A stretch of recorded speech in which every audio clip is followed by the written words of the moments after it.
So what happens here is I'm trying to save up my gold here for 500. That will give me my next weapon. So as we get into Act 2, it's very important to have armor. And this is the cool part about the Barbarian. So right now our Barbarian Grim has actually gotten um, to uh, basically use his own power. So he's using defensive shot, and that buffs our defenses, our armor rating by quite a bit. So we're able to go ahead and tank these guys with no problem. So as you can see, the plumes do an extra damage against our characters. That's no problem because as you can see, I'm healing through my drain life, and as you can see, my attack is fluctuating. That's perfectly normal. You can see my wood is slowly going down as well because I am using this ability, and of course you have all of the other ones. Now this is perfect. There's a little boss over here, so you'll see these guys are patrolling, and I'm just going to go ahead and kind of speed it up a little bit. So I'm just kind of going to go over some of the skills that they are using to go ahead and help us. So you've got Green here, who's only got one skill to quote-unquote activate, and I've got a couple here that that I could activate, but I am mostly using Drain Life for now. You'll see later on that I'll be mostly using Enchant Weapon and Heal, but for right now, Drain Life gives me the most return for my buck. I'm going to go ahead and buy Shadowfang right now, and I'll go ahead and kind of explain those weapons. So once we get to Act 2, the Tier 2 weapons here have been activated. So I'll go ahead and go over that just really, really quickly.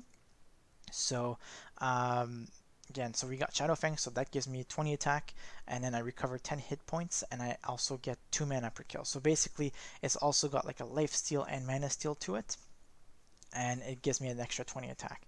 So right now I'm already recovering the 10 hit points due to the Storm Eye, so I'm basically getting an extra 15 attack due to that one, and I also get the 2 mana per kill, which if you recall, because I am using my power, which is Drain Life, I'm able to go ahead and hit a lot stronger than normal, especially considering that I am able to get my mana back rather quickly. Hexfire is really amazing, but it requires you to be constantly at attention, as it adds 75 to your attack, but you take a lot of damage. So you take 20 damage every 3 seconds, but you also heal 40 every time that you kill, and you also have a double chance on prayer. So prayer, if you get that ability, you get two chances to trigger it. So what that means is um, so once you have Hexfire and Prayer, on a kill, you usually activate the chance once, which I believe is around 5 or 10%, and you double it. So basically, it runs twice to make sure that you can have twice as much hit points. So you can stack up really a lot of quick hit points, which will make you tankier, which means that the damage that you're taking with the Hexfire is less, but you also basically become unkillable in battle because as you kill, because of that plus 75, there's no point in basically trying to kill you in battle because that's not going to happen. You're going to kill things quickly, regenerate more than you're taking damage, and of course you're starting to stack up hit points. The only time that you can actually really die with this one is when you still have it equipped and you're not able to do it. Lastly, you have Earthshaker, so it only gives a +5, but it gets a chance to gain 1 attack for each kill. Now, I want to say that this chance is actually very small. It's like something like 3%, and it kind of comes around to maybe about 150 extra attack if you were using it on about the rough number of mobs that are in the map after Act 2, divided by 3-ish. So you'd be able to go ahead and grab a couple of extra attacks, but I prefer to have the benefits now, and especially since mana is very hard to come by, except for the like the regens if you get lucky on the drops. It's very hard to go ahead and grab extra regen or extra steal and boost to your mana. And you'll see later on that the powers are really, really powerful, especially when they're combined. And especially the sorcerer later on, he becomes a really big support. So having a lot of mana regeneration and things like that is really helpful for the entire group. So right now we're just basically fighting the rest of the minions down here. We kill the boss without any issue, and we get the long speech about Deckard Cain and finding the Herodric Cube. There we go, creeping feature. So killing him is basically gives us, I believe it's a healing potion and a mana potion. It's kind of static. There's no other drops because this is a required boss kills. Once you have that, it opens the ground at the bottom here. I know that you'll try to go ahead and see that some other areas are locked, but they become open once we've fulfilled the correct requirements. This is a pretty linear map. There's no like 500 ways to go about it. It's just to see how your different builds and etc. are working out and how the synergies between your characters are going. Because there's definitely a lot of ways we played it this way for this, but there's definitely, I'm sure, many more that you can do. So as you can see here, Grim is about level 5. Just judging by the amount of things he's got there in the donkey. He's gotten defensive shout, which he's currently using. He's got natural resistance, which gives him extra armor, a prayer insight, which is really good. We have a rogue here who has a donkey who I don't think he's realized he has yet, but he's level 6, and so he's gotten the critical strike, dodge, as well as herbalist. He's also got the 2 most important skills, which is inner sight and a prayer. And myself, I've gotten most of the kills in Act 1, which is completely normal. The Jaguar Warrior is a little bit better just based off exclusively on the fact that he's got the plus 10 attack to melee or infantry units, just due to the fact of being a Jaguar Warrior. You can believe me where that basically comes down quite a bit later. But as you can see here, right now we're fighting a couple of different units, and their damage output has actually gone up quite significantly. So these Huskarls can do 18 damage. So if you don't have a lot of armor, you can see that your health will go down quickly. Same thing with these cavalry archers and Mamluks. So you'll be able to go ahead and do that. So they're going to come in. I'm going to kind of explain this boss in a little bit, but I just wanted to say that I've killed the mini boss that was up here. And Beetle Burst can give a 1% chance to give Volcathos Wedding Band. You have a 10% chance to get the Grand Energy Charm, which is a plus 8 to energy, so you buy energy about 8 times, which is really nice. My favorite here to get is the Strength Shrine, which gives you an extra 3 attack, but you also lose 8 food. And I'm going to get to the food mechanic in just a second as we're about to hit it. I just want to go quickly so I can explain this boss before it dies. So you have the large gold, which you can get an extra 30 gold on top of the 30 stone that you just get for killing this boss. Now, as you can see here, what's going on here is that these sand maggots are spawning. And this is basically Cold Worm that's actually doing it. And what's going to happen is that he's losing 50 hit points every time he spawns one. And he doesn't actually regenerate, which means that he has a finite amount of units that he can create. And the idea here is if you're falling behind in your normal difficulty or something like that, you can have a certain player go ahead and kind of farm these extra mobs. And right now we're on normal, we're not in any rush, but I think that Grim is actually just going to go ahead and finish off the boss here with a couple of strikes, but that's, you basically end up reducing the amount of spawns he's able to get, but it's fine. So there we go, so we've got the last one, and we've got the Staff of Kings, which means this area to the Lost City is open. So let me see where the rogue is. Oh, alright, so I guess they should go back and heal. The Grim will be coming as well. So we've got these Plague Bearers and the Dark Elder that comes, and basically they're going to sit around right over here. So it's another mini boss that you can go ahead and take. But I think we do that after, on the way back from the Lost City. Alright, so everybody is doing pretty good. So as you can see, they all have quite a bit of armor, quite a bit of attack. The rogue is a little bit more squishy than the other ones. Not sure why. I think, yeah, he did take both the prayer, so he should be back on course. Alright, so I did end up decide to go against these Plague Bearers, and it's going to be rough because these guys are legionary. They're basically the same thing as a Jaguar Warrior, so they have a lot of attack bonus, and I come close to dying, I believe. Yes. I don't think I'm going to fall, but I could be wrong. So the Dark Elder has a 1% chance to give a Rejuvenation Potion, which is the strongest potion in the game. And once we have one, I'll kind of explain it. It also has a 10% chance of getting a huge pile of gold, which is an extra 100 gold. You have a 20% chance to get a Medium Vitality Charm, which is 50 HP. And a 40% chance to get a Mana Potion. And a 90% chance to get 20 stone. So now we're just going to go ahead and kill the mob, and as you can see here, my food has finally reached 100. So what does that mean? That means that if I keep purchasing strength, I will start losing 8 hit points every time that I buy one. And this is kind of just a balance mechanic, so you can't just stack attack and just one-shot everything in the game, because you'll start getting really, really weak as you're starting to lose more HP than later. But you can come back to it. As you can see, my food is actually going down, and there's a mechanic for that as well. So every time that somebody else gets a kill, you have about a 5% chance to lose one food. So if somebody else gets a kill, which means that they're getting stronger and you're not as fast, so you end up having a chance to catch up, kind of thing. So again, I've put all of these mechanics in place just to help players who are not in the front to go ahead and catch up. And as you can see, I'm the current forerunner over here with my score, almost doubling both of them. But it's completely normal that this can happen. I've seen some games where all three players are very, very dominant, so they're basically, it keeps changing the order because everybody's very close on kills. The score doesn't really represent, because certain units have higher values to kill than others, even if it's 1-for-1 kill. We actually find the Lost City chest here, so you have a 1% chance of getting Cat's Eye, so that's another amulet. We have a 10% chance to get mana regeneration, so you get 2 wood every 8 seconds, which is really nice.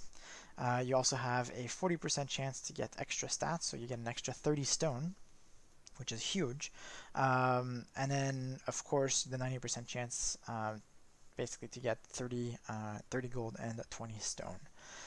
So of course we go ahead and we kill the Claw Vipers, we find the amulets, we have both the shaft and the headpiece, so we can make the staff, and now we have to just find out where the Tomb of Tal Rasha is. So All of Cain says everything's voiced. If you want to, guys, go ahead and subscribe to the map on the Steam Workshop. You'll be able to go ahead and get all the sounds on all of that stuff. So the next area may not be very clear, but it does say to enter the palace to go ahead and find the Arcane Sanctuary. So now this gate is now open, which is why we're always going back. And there we go. So what I'm going to do now is I'm just going to go ahead and quickly explain the amulets, because I kind of went over that and the rings a little bit quickly. So you had a chance of Bolcathos killing Beetle Burst, which is the mini boss that was right around there, right beside the Cold Worm that was spawning and losing 50 hit points. Anyways, so the Wedding Band actually has a chance to heal 70 hit points per kill. So it's not a 100% chance. It is about 50% chance or so. But the most important thing about this one is that you have a chance to lose food. That's very important, because if you're the front runner, you're running solo, you want to go ahead and make sure that you're rolling your food, because there's nobody else to get a kill with. The last one is the Stone of Jordan, so that converts all of your gold to stone as a 1-to-1 ratio. Of course, because I don't know how much gold the players actually have, I can't make triggers to do that. So it just comes down that every second or so, you're losing 5 gold and gaining 5 stone. And the process repeats until you're out of gold. So you can kind of unequip it, and whenever you feel like you're spending enough gold, and you'll see, I do believe I do use it later on in the map.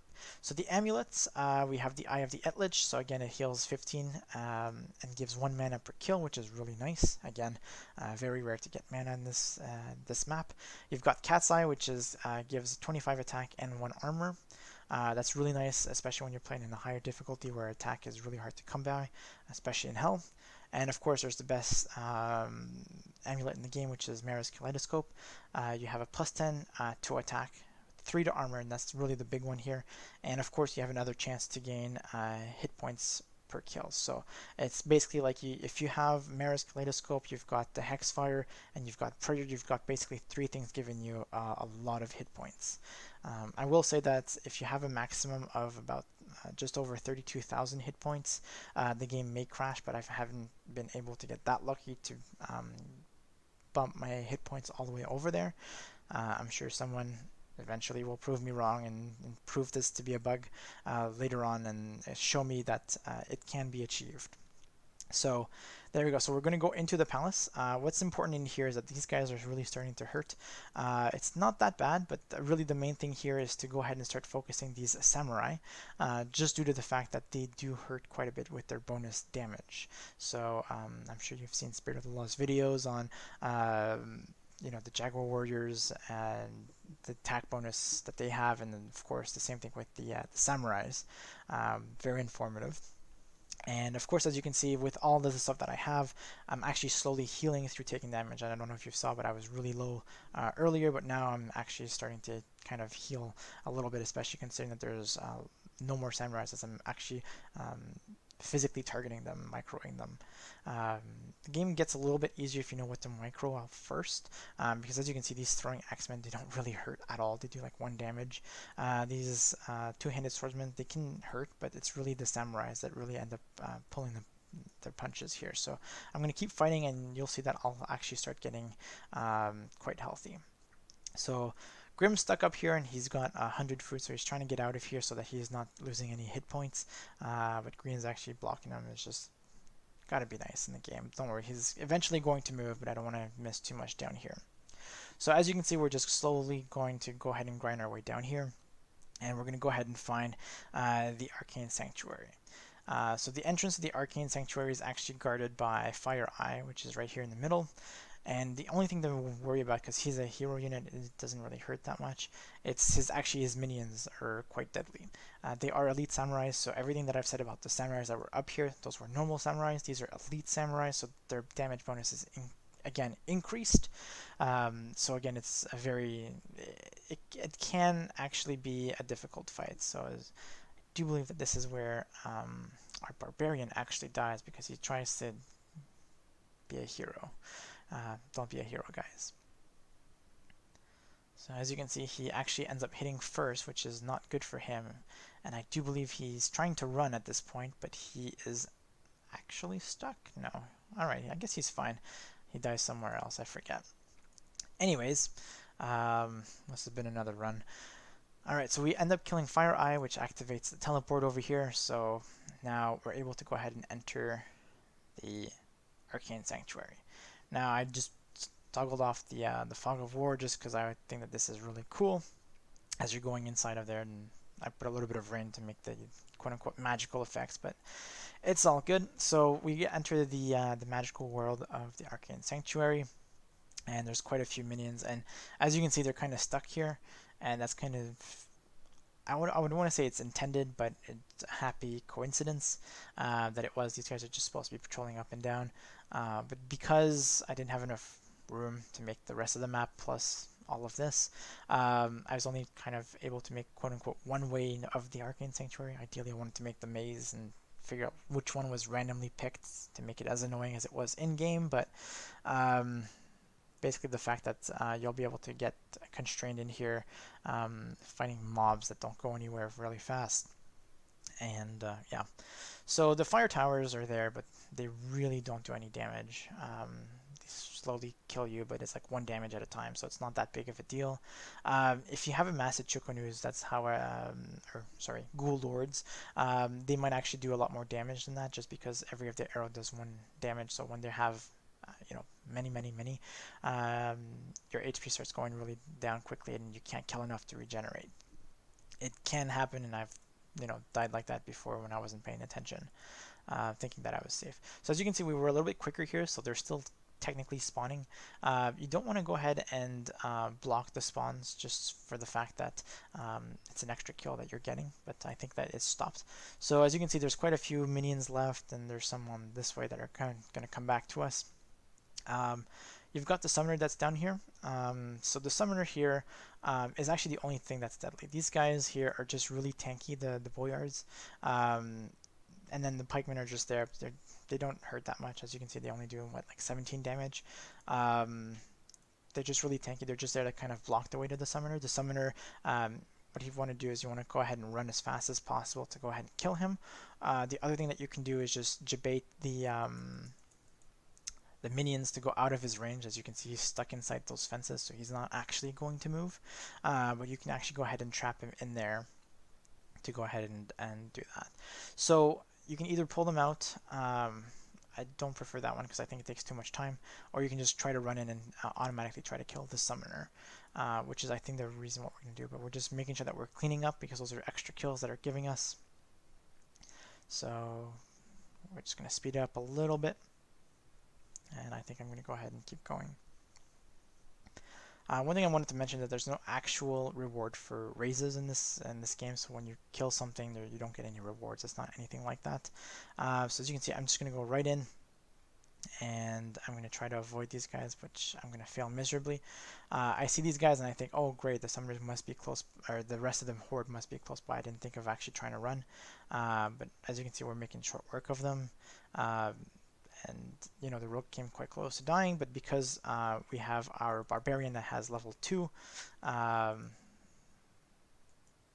sorry, no, he's got dodge, never mind. So he's actually got another one. So we want to make sure that here we have the armor buff from the barbarian for the what's it called? We want to have the defensive shout.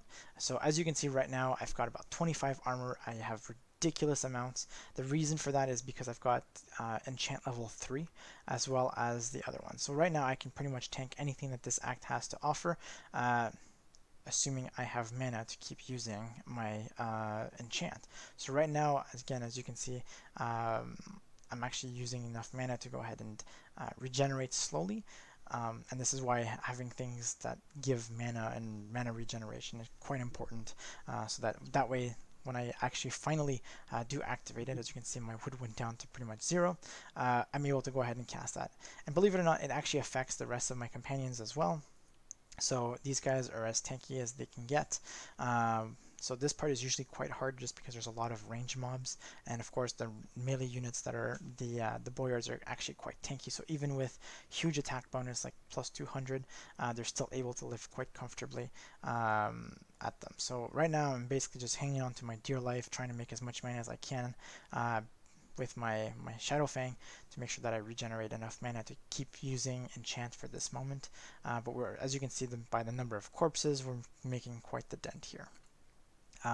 There's extra fire towers here. I'll get around to the chest, but right now yeah, you do have to go ahead.